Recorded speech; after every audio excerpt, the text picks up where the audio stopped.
তস্मै শ্ৰী গুৰুবে নমঃ।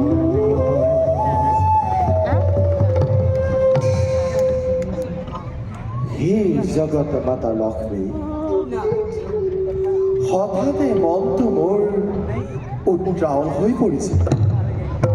নাজানো দেৱী, ক'ত কি অঘটন ঘটিব লাগিছে।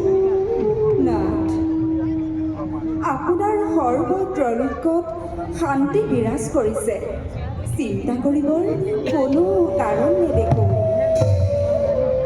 আৰু হৈমন্তী, নাথ, তুমি গকুলৰ নন্দৰ ঘৰত যোগ মায়া ৰূপে জন্ম লোৱাগৈ।